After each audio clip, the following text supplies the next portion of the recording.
everybody, welcome to Ronline Report. Today's guest, I've been wanting to get on this show for a while. Been seeing her at the shows all around the country. Pro women bodybuilder, host of the Fit Rockstar Show on Wings of Strength YouTube channel. All around amazing, cool person, Isabelle Turrell. What's up, Isabelle?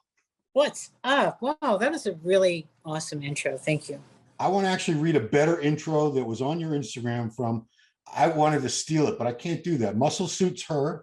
It's muscle_suits_her.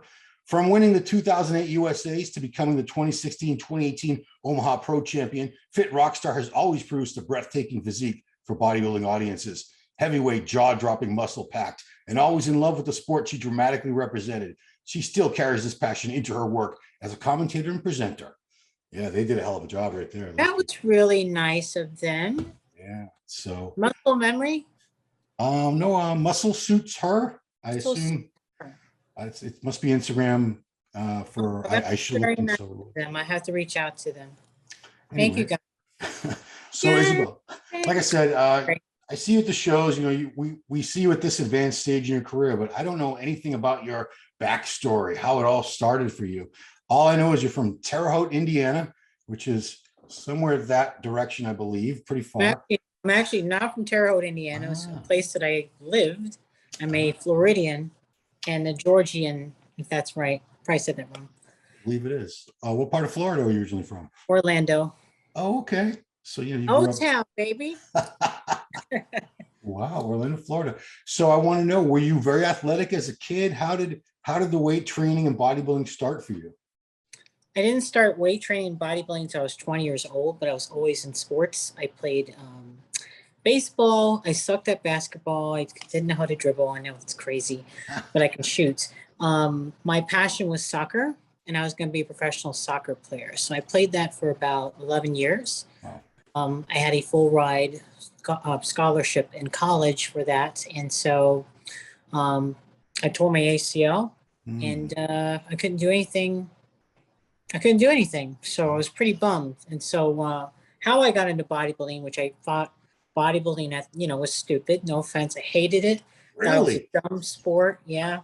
I thought you guys looked silly in your little bikinis and bottoms and the oil, and just, it wasn't for me. Okay. Even though my grandmother was like, hey, you got to be an American Gladiator, or, you should get into wrestling. And I'm like, it's just not me. But I always played sports. And anyway, I saw a female bodybuilder for the first time.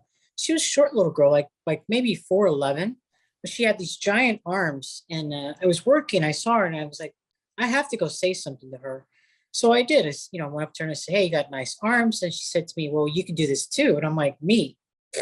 I hate bodybuilding. That's not my thing. She's like, oh, you got the body for it. I'm like, yeah, whatever. But I took her card. I put it in my drawer at home. And months later, I ran into this card. I'm like, you know what? I got to try everything once in my life. I mean, that's my motto, Yeah.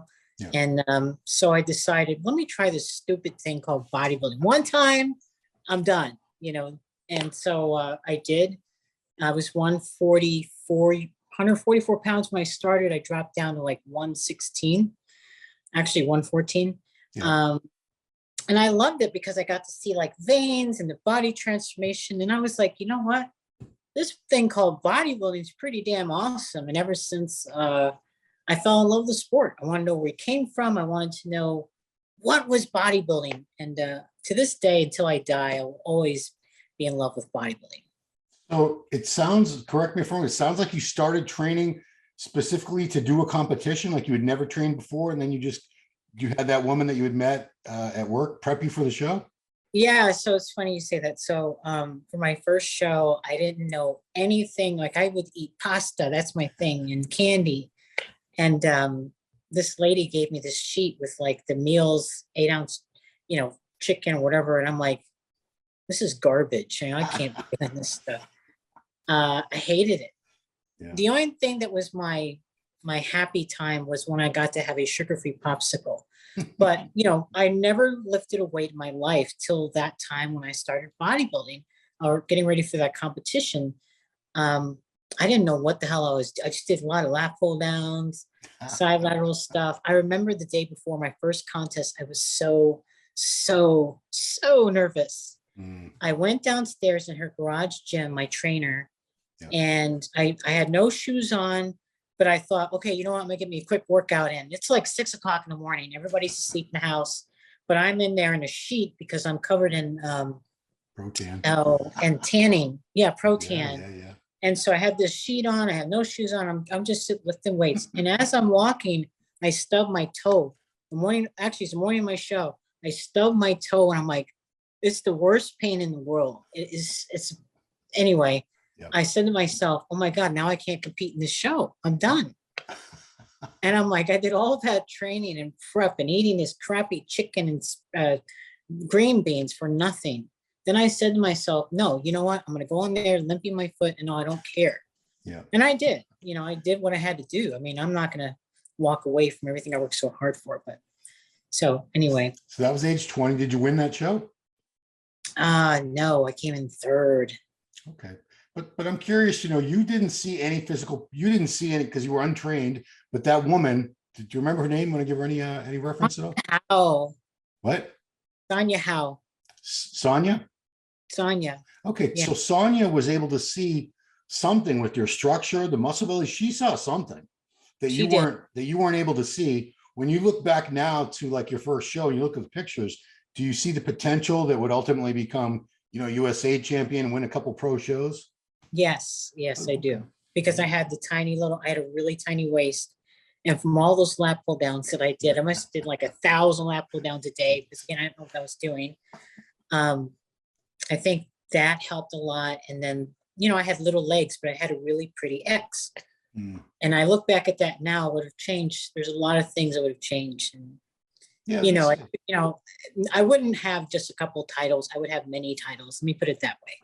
And I'm not trying to sound arrogant or anything. I just know that I had a very beautiful, symmetrical physique with nice lines, and of course, anyway, there's a lot of potential there, but I made some mistakes that I wish if I could tell my. When you say you wish you'd done more shows, you mean as an amateur, as a pro, or both?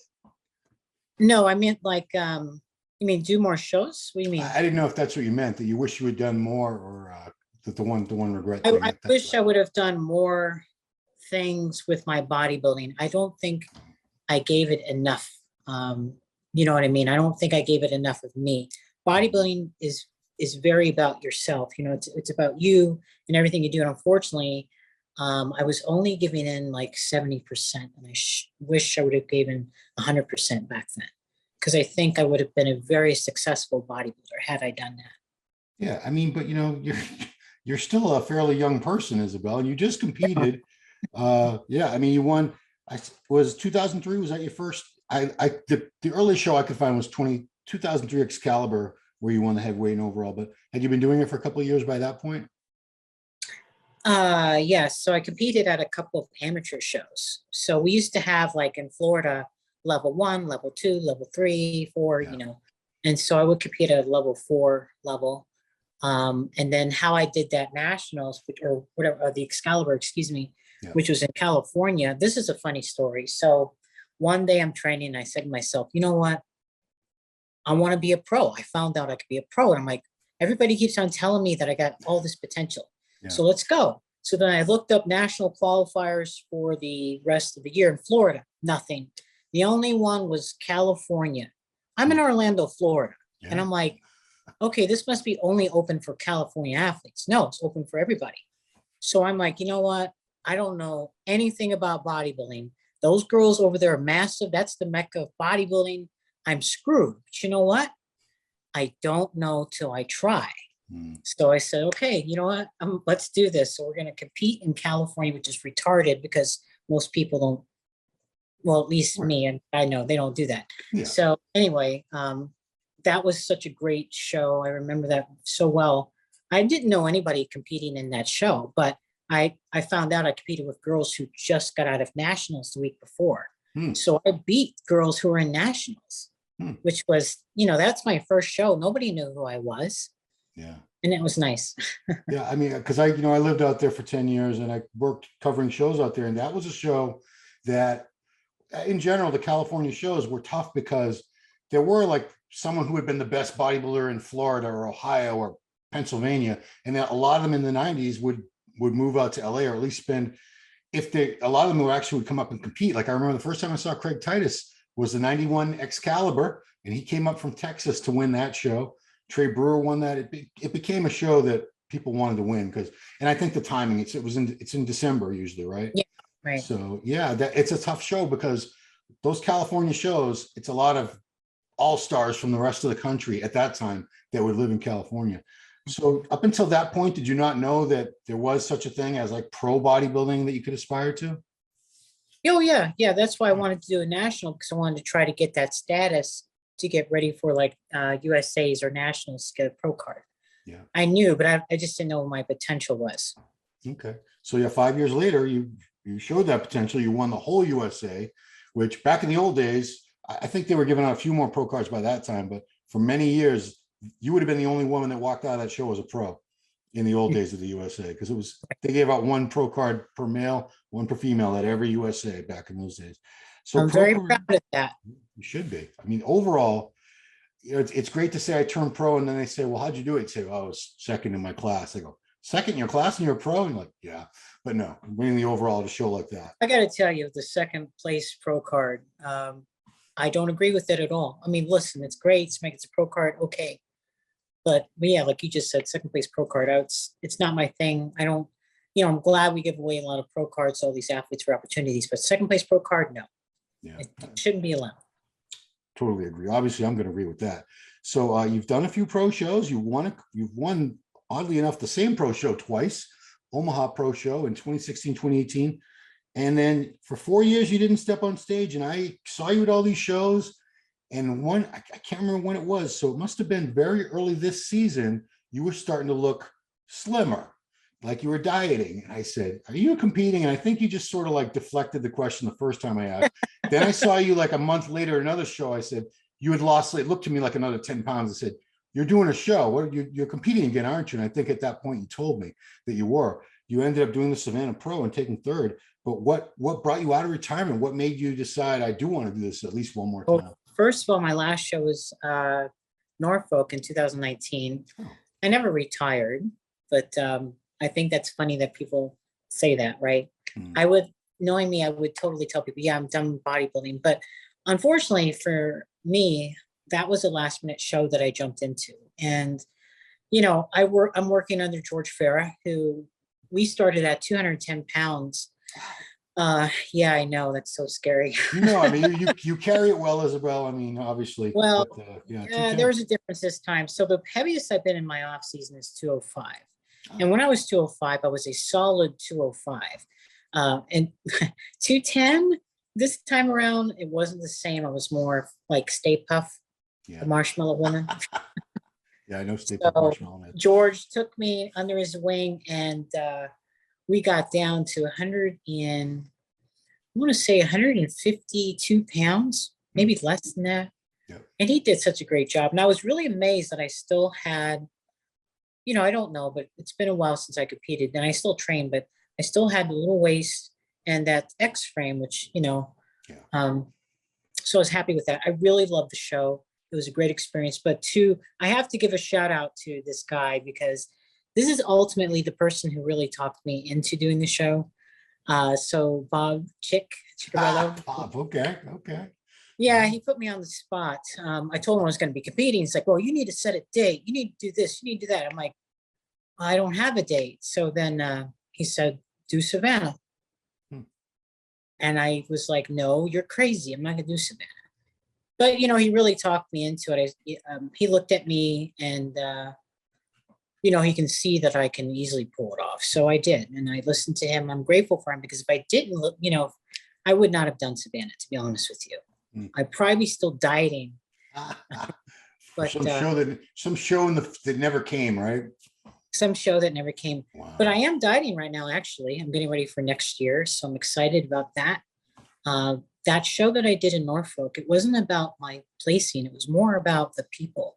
Ron, when I walked in there, I started crying at the athlete check-in, because there was girls that I didn't even know and people I didn't even know coming up to me saying, oh my God, I am so honored to be competing with you. And I'm like, and then there are girls saying, people saying that They love my Fit Rockstar show and the positivity I put out there, and I'm funny. And I didn't expect any of this. And even as I talk about it, I get so emotional because this show was not supposed to happen, like I said. And I jump into it.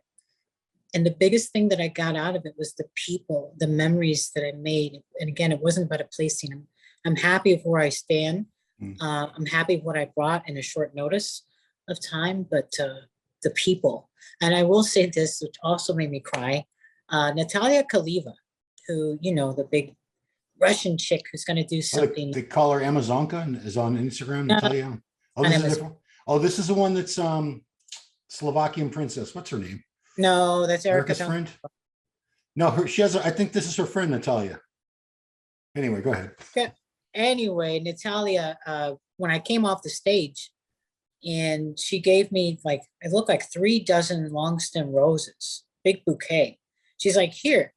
I'm like, what is this for? And she said, you had the best presentation on stage. You were so beautiful, feminine. I wanted to give you this award. I was like, oh my God, thank you so much. And that really, it just, all those things. And then just the people who came out to support me, you know, that meant so much. So yeah. Anyway.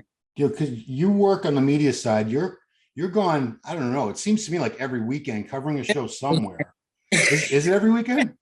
It seems like almost, I got time now. Yeah. So I'm saying you prep for, you know, I'm not saying we have the hardest job in the world as working on the media side of it, but it's a lot of work doing the interviews and, you know, sitting there, taking pictures, posting pictures, doing all the social media. You do the commentary, the pay-per-view commentary at a lot of these shows too.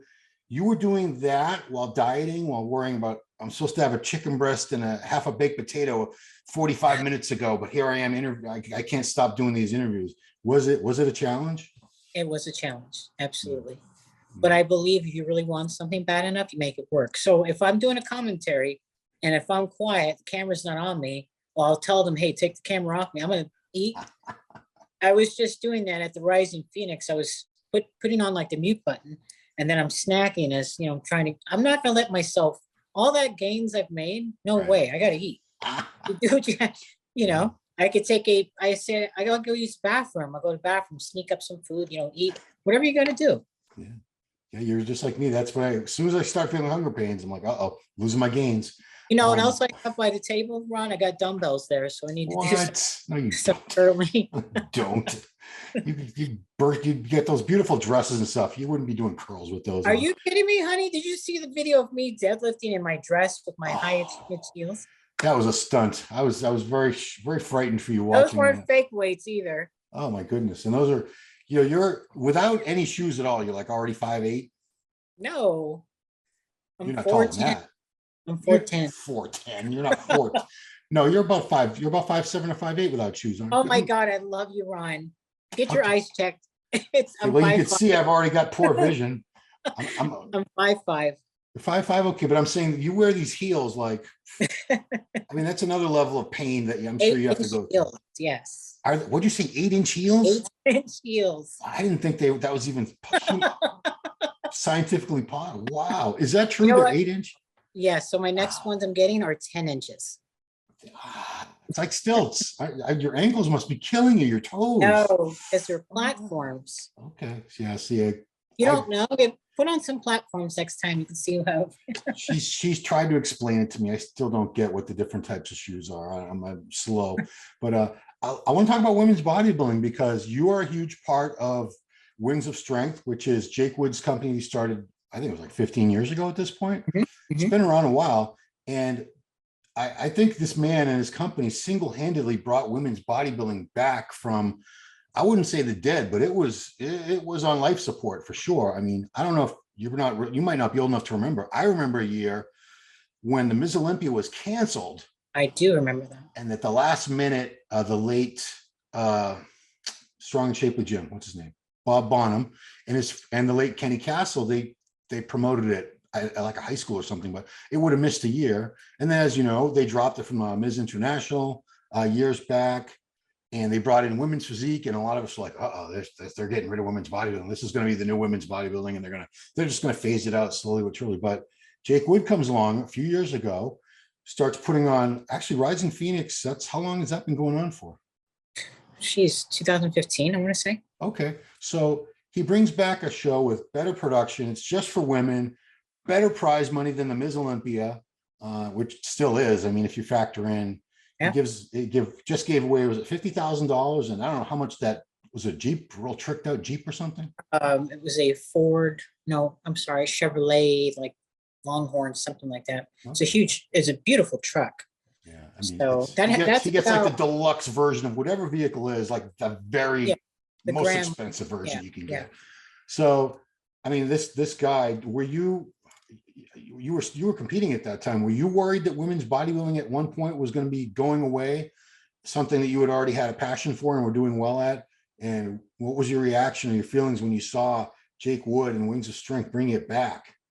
Well, I was just going to say real quick. So the car usually is around $100,000. Wow. Nice. Jake, he really goes and tricks the cars out in vehicles. Wow. But to answer your question, when I heard about women's bodybuilding, that it was going away, I started freaking out because this is something that I love. Listen, we don't make a lot of money from this. Obviously, we don't make nothing, but it is something that I love. It's a hobby of mine.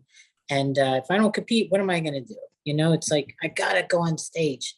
So we were worried. Then you hear the rumors, female bodybuilding's dead and all this stuff. And then, of course, we were in trouble. And so here came Jake, saving bodybuilding. He put on a show. He put everything together. And because of this man, I'm 100% truly in his debt, because I'm very grateful for what he's done for bodybuilding and the female bodybuilding, and also the sport in general, of owning the Mr. Olympia. He's done a lot. Jake is very passionate, and he truly admires the athletes and the fans, and he wants to give them the best experience possible, him and Dan Solomon. Yeah, so, I mean, you could tell Jake, there have been people that, just to talk about the owner of the Olympia, the people who owned the Olympia before this, I don't need, it was Dave Pecker and AMI. I never got the sense that they were like fans of the sport. It was more like a business for them. They had like a glancing interest in it, but Jake is, he's in it. He's passionate about the sport.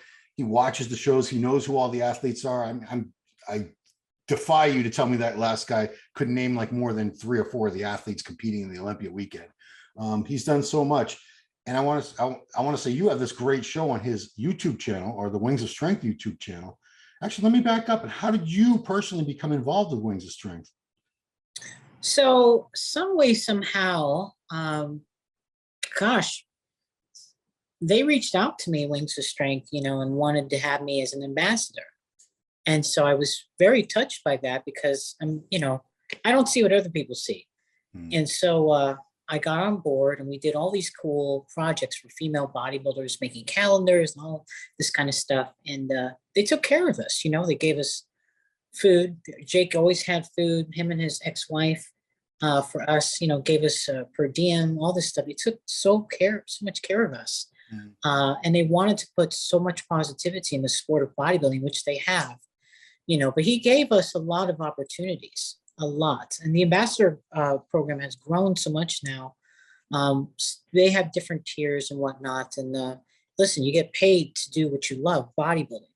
They take care of you, and I'm just forever grateful. And bodybuilding, female bodybuilding, isn't going anywhere. I don't care what anyone says, it's not going anywhere. And thank you, Ron, for always being a fan of you're welcome. Yeah, because like I said, when women's physique came along, it was 2013, that was the feeling a lot of people had, was this is going to be the new thing. All the women's bodybuilding fans are now going to be fans of this. And that didn't really pan out that way. We didn't see, because they thought that would make it more mainstream again. They said, we'll tell the women they got to come in a little smaller, a little softer. They have to hold their hands out instead of clenching them when they hit their double bicep pose. Oddly enough, that's the only difference. And it just didn't pan out that way. And I think, honestly, right now, women's bodybuilding is probably, I don't know how much more popular than women's physique, but I think it does have a larger fan base based on who I see cheering at the shows and the attendance at shows like Rising Phoenix. I mean, that looked, from the pictures and videos, the clips I was seeing, the place looked pretty packed to me. Yeah, it was pretty packed. I mean, we had a lot of fans there as well. So, I think the fans are always coming out and supporting us at the Rising Phoenix. Again, that's a the place we had it at, the Wild Horse. Nice theater, good lighting, of course. Truly a good experience. Again, you've been to our show. No, I've never been to that one.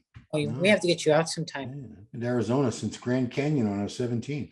Yeah, but so you do a lot of the commentating too. At the shows, you do the pay-per-view commentating. Sometimes you always have somebody with you, but you're the person they look to for the real detailed analysis of the physiques, obviously, especially when the women's bodybuilding, women's physique is on. This has to be a challenge because I'm sure you're friends with most, if not all, these women, and sometimes you have to be critical. You know, that's our job when we're there covering the shows. We can't just be cheerleaders. Everybody looks perfect. No, we got to explain to the people watching at home what they're looking at. And, you know, why is this person going to be first place? And this one's, why are these people in the second call out? Why is this one beating that one? And you might have to point out flaws. You know, she's got a really weak leg development, or she looks like she's 5 weeks out or something. Is it hard for you to be critical of people who you respect and admire as fellow pro bodybuilders? Yes, it is, because I want to use the right wording. You know, I want to come across as, of course, critiquing the physique, but I also want to say it in a way where it's not offensive. You know, like I'm not going to say, well, you know, she's not obviously going to do well because she's sagging in the back. You know, I'm not going to say certain things, but there have been some girls who've been very happy with my critiques, and then there's some that felt that my critiques were a little hard. Yeah. Have you ever had the experience where someone later on, maybe like the next season, will come back and say, you know, Isabelle, you said my hamstrings were lagging, and you know, at the time I thought you were a hater, but then I looked at the pictures and videos. I said, she's 100% right. I worked real hard on my hamstrings and they're way better this year. So thank you for forcing me to work on them. Has that happened? No, I wish it wouldn't have happened. No. Not specifically with the hamstrings, but I mean, it could be anything. No, wow. Well, I know they're out there. I've actually had the opposite. They actually said to me that they had bigger quads, which if they did, they would have placed better instead of getting dead last. Yeah. You know, I've had some people come back to me for some things I've said. Okay. Well, I keep it real. You have to, right? Like I said, if that's your job. If you're just going to sit there and say, she looks great, she looks great, she looks great, thanks for everybody, have a good night. No, you know, we've heard that though, in some people when they do commentary. Yeah, well, some people do commentary and they don't have the eye. They're just not that informed. That's why. I'll also tell you this. I'm going to be honest with you. I've been told, and some of them, I've done a lot of commentaries to different people and stuff. And so there was one time I was told to be positive, give positive feedback about everybody. And I'm like, wow. Then what am I here for? You know, I gotta say something. I try to use that sandwich technique that I've never had like a real job with a tie in a cubicle, but I know you're supposed to, you start with a compliment, you know, you have great mass, then you throw in what they need to work on. You don't have any calves, but your quads, I really like your quad sweep. So the thing in the bad thing is in the middle, sandwich. Right.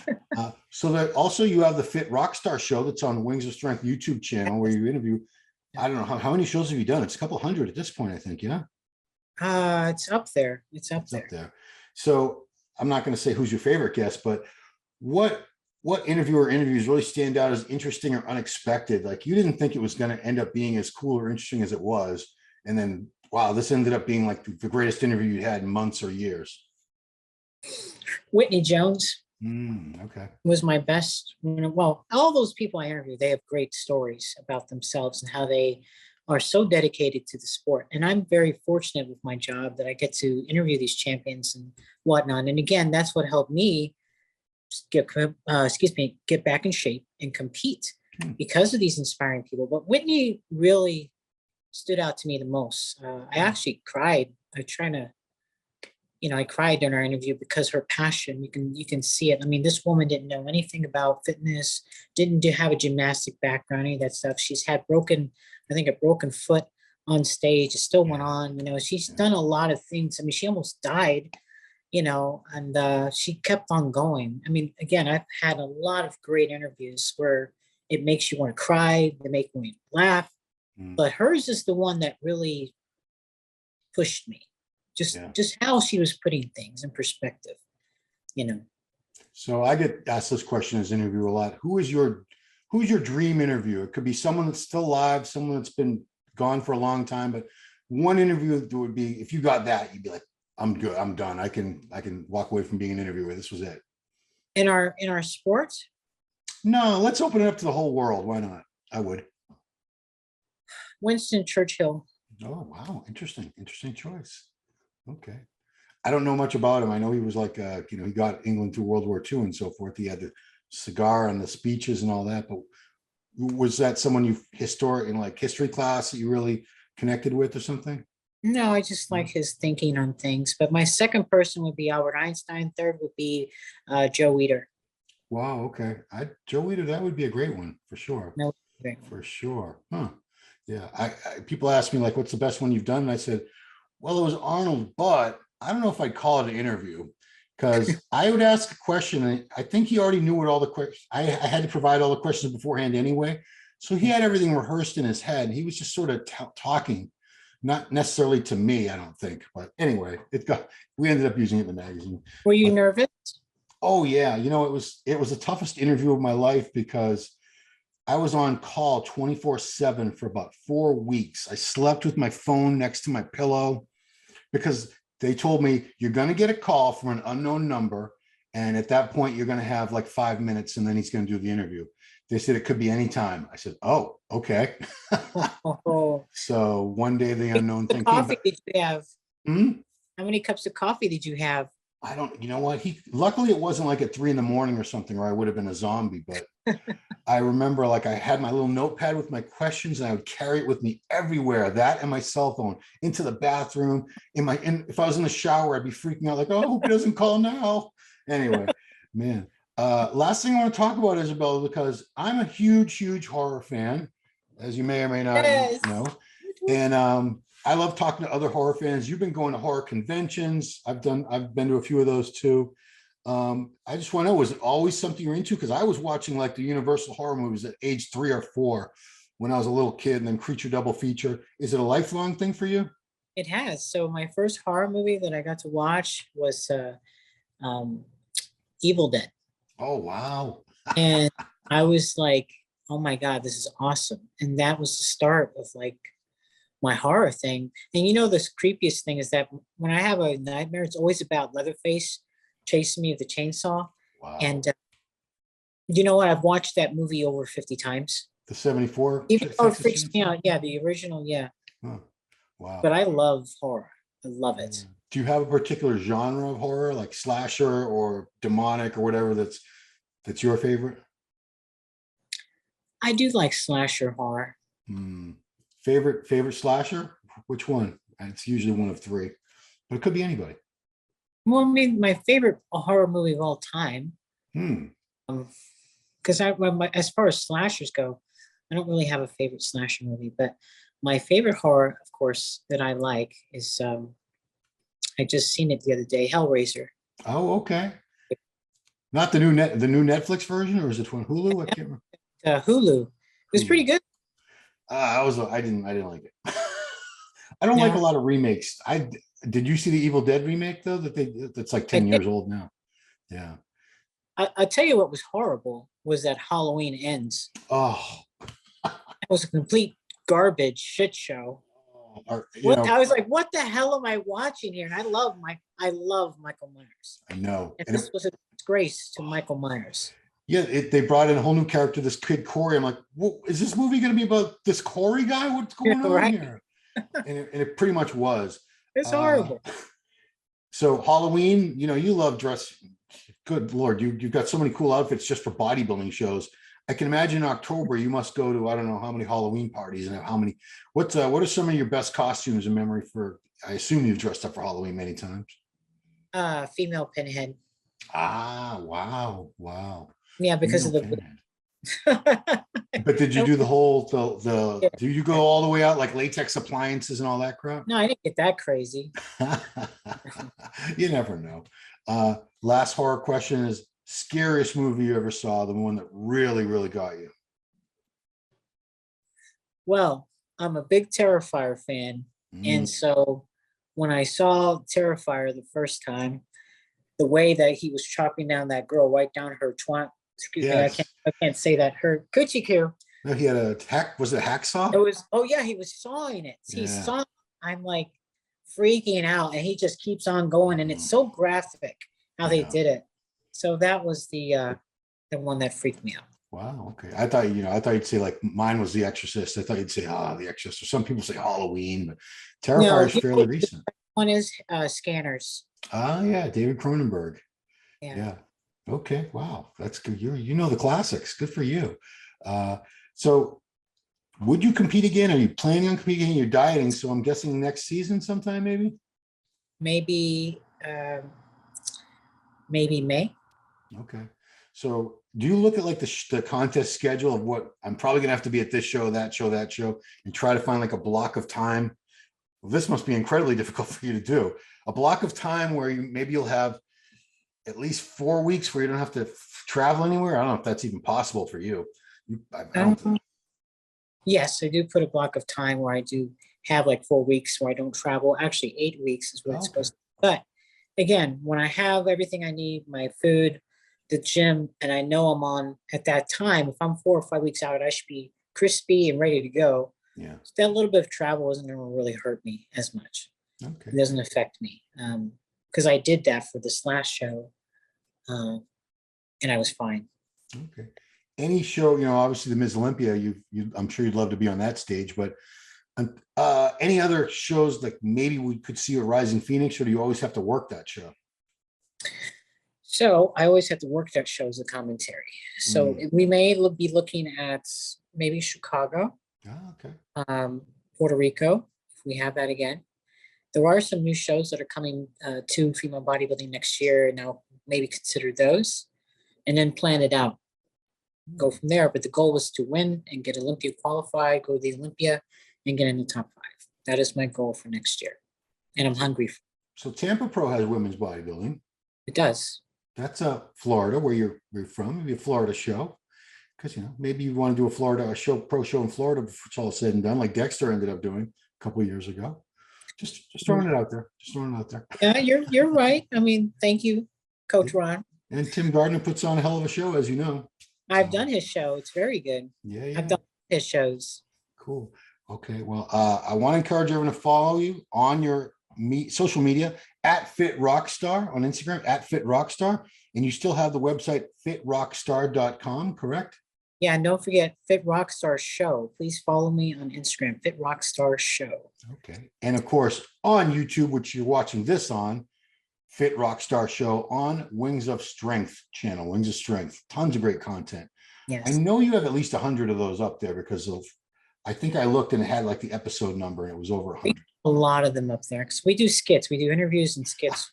My best one is Sean Clarita dressed up as Mr. C. Oh, no. But it's not Mr. T, it's Mr. C. And he had the gold chains on and the glasses. And he did it perfectly, Ron. Just for you, I will post this video of him. He was my best. Please do. That's awesome. Yeah, I mean, I don't do anything cool like that, but that sounds like a good time. All right, so check her out on all those platforms, and I will see you soon. 5 weeks to Olympia, the big one. Yeah, and unless you're going to nationals. No. I talked my way out of national shows a long time ago. Once they start having an average of 10,000 competitors per show, so that's too many. 10,000. I can't deal with that many. 10,000. Yeah, this Olympia is going to have 1,000. Watch. This Olympia is going to be packed. Yeah, well, I'll be there. I definitely. Last year we didn't get over it till I think 1 a.m. or something. It was crazy. Yeah. But I will be doing the pay-per-view at the Olympia with Chris Cormier. Oh wow, good times. Okay, yeah, I'd bring some snacks because it's going to be a long weekend. Yeah, we've got a lot of people. Yeah, it's going to be a great Olympia this year. So who is the winner? Oh, go ahead. For the Mr. Olympia. Yeah. Well, that's too easy. It's Rami, obviously. Really? Yeah, of course. Come on now. Who's beating that? Yeah, I've been knocked for not being a Rami fan, and I'm not a huge fan of his physique. I just, I like different things, but I respect the hell out of what he's done and how formidable he is. He's just so big and overwhelming. I still think Curry, I'd love to see Brandon get his title back. You got Hottie, you got William Bonac, Nick Walker, Hunter Labrada, Andrew Jack, Blessing, Ian Valier. Oh yeah, we got a lot of heavies in there. Derek Lunsford. There's so many great people that every single time I talk about this, I end up 5 minutes later going, oh, I forgot about talking. I forgot to say so-and-so. Right. It's packed. So I have a lot of respect for Big Ramy as well. The guy's incredible, massive, just, he looks really good. I would think that my two dark horses to beat him would be a Derek Lunsford and a Sam Dauda. Samson Dauda. See, that's 5 minutes from now. I would have went, oh, I forgot to talk about Samson. Yes, that's what I'm saying. This Olympia, I've been going to almost everyone. I've missed a couple. Wait a minute. You know who you didn't mention? A lot of the people. Dude who just got his pro card, Crezo. Michael Crezo. Oh, jeez. Antoine Vallant, Tonio Burton, Justin Rodriguez. There's so many. I think there's 35 guys in the show this year. Yeah. So thanks to you, you're actually the guy who gave me my first experience on the microphone. Oh, really? Chicago Pro. Yes. Chicago Pro 2019 with Hector. Yeah. And you know who I was interviewing? Justin Rodriguez. Wow. Didn't he try to talk you in? Didn't Hector try to talk you into by offering you like Rice Krispie treats or something? Yeah. He's throwing it. I was hungry. He always has snacks because he knows that's how you get the bodybuilders, snacks. Man, that was your first. I honestly thought you've been doing it for years at that point. No, you were actually the first person to let me hold mic and do an interview. Well, look at I didn't now. know what the hell I was doing. Well, you're a quick study, Isabelle. Geez. Yeah, I mean, the way watching your show now, the Fit Rockstar show, I've caught a few episodes, and the way you interview, I would assume you've been doing it for quite a long time. No, sir. Oh, okay. Well, then you're good. I watch how you do it, and I learn from you. Don't look at the early Ronline reports. Oof. Well, listen, thanks to you keep us very active. How do I say? You always are. I respect you so much because I love the daily pump picks, right? I have always been following that thread for the longest time. And what's amazing to me is all the documentation you've done with your physique and your passion with the sport throughout the years. It's so amazing. And because like every day, if I'm feeling a low and then I see your stuff, here's me with this, and I'm like, wow. So you always have that drive and you're still going at it, man. You still look good.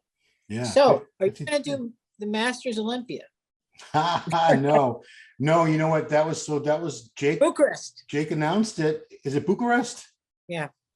See, somebody texted me and they said Boog. I go, what Boog? What's that? Is that somewhere in Romania? Okay. So that makes more sense. Bucharest. Now I feel like an idiot, but yeah, it's invitation only. And thank God, because I don't want to see, and I'm saying this, the people that would have turned pro the way I would have turned pro at, I don't want to see them on the Olympia stage. I want to see Jay Cutler, Victor Martinez, Phil Heath, Kai Green, Lee Priest. I want to see those guys on the Olympia stage. Hey, are we going to see a Lee Priest at the Masters Olympia? I would invite him if I'm Jake Wood and I'm promoting and I want people to buy tickets. I'm getting Lee Priest in that show. Who would you have in there? Oh man, I actually had a whole list. Yeah. Jay Cutler, Phil Heath, Kai Green, Dexter Jackson, Dennis Wolf, Victor Martinez, Dennis James, Branch Warren, Marcus Rule, Sean Ray, and Lee Priest. Wow. Imagine that dream team all up on stage. Wow, man, that'd be something. Cool. I'd love to see Ronnie and stuff, but I put people on the list that I think could still do it if they wanted to. Most of them would have no interest. Imagine if all those guys were in it. Oof. It'd be crazy. Yeah. But the weird thing is, Jake, they announced it's going to have all the divisions.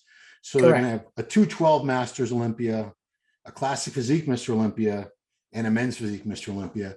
And Classic's only been around for 6 years. So we don't have a ton of like old retired Classic Physique pros I can't wait to see that guy. I haven't seen that guy in 20 years. You have nobody like that in Classic. Danny Hester, he's my age, but he's still actively competing up until like a year ago. Yeah. He looks really good. Yeah. Danny's, I've known that guy forever, and he looked phenomenal. He was like 150 pounds. He looks phenomenal now. Doesn't age very much at all. Yeah. No, it doesn't. Dan's a stud. All right. Well, Isabelle Turrell, thank you so much. Always wanted to do this interview. I'm so glad we finally got it going. Thank you, Ron. So Fit Rockstar guy, Isabelle Turrell, thanks for watching, and we'll see you next time. All right. Bye. Hey, did you like that video? Smash that like button, subscribe to MD, and please comment down below. Thanks for watching.